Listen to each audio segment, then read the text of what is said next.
9 और 10 सितंबर को भारत ने बेहद ही शानदार ढंग से G20 शिखर सम्मेलन संपन्न कराया। इस दौरान America, Canada, Britain, Japan, Korea, Dubai और सऊदी अरब समेत कई देशों के राष्ट्राध्यक्ष भारत आए हुए थे। इसके अलावा कई अंतर्राष्ट्रीय संस्थाओं के प्रमुख भी इस सम्मेलन में हिस्सा लेने आए थे। बैठक 2 दिन चली। इस दौरान दिल्ली को एक अवैध किले के रूप में तब्दील कर दिया गया था। दिल्ली पुलिस समेत कई सुरक्षा बलों के जवान दिन रात सुरक्षा को पुख्ता बनाने में लगे रहे। इसके अलावा इस शिखर सम्मेलन को सफल बनाने के लिए हजारों लोगों ने गर्मी और बारिश में भी ईमानदारी से अपनी जिम्मेदारी निभाई। इसके बाद शुक्रवार को 22 सितंबर को प्रधानमंत्री नरेंद्र मोदी ने इन सभी का आभार जताने के लिए भारत मंडपम में आमंत्रित किया। यहाँ उनसे बात की और उनके अनुभव को भी जाना। इस दौरान एक जवान ने पीएम के साथ अपना निजी अनुभव साझा किया। इस दौरान पीएम समेत सभी लोगों ने जवान के लिए तालियां बजाई और कर्तव्य निष्ठा के साथ उस जवान को सलाम किया। पीएम के इस कार्यक्रम में बतौर इंस्पेक्टर काम कर रहे सुमित कुमार ने बताया कि G20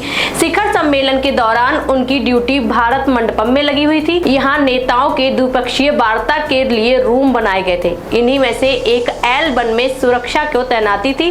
तभी 9 सितंबर को उन्हें फोन आता है और बताया जाता है कि उनकी माता जी को हार्ट अटैक आया है और उन्हें अस्पताल में भर्ती कराया गया।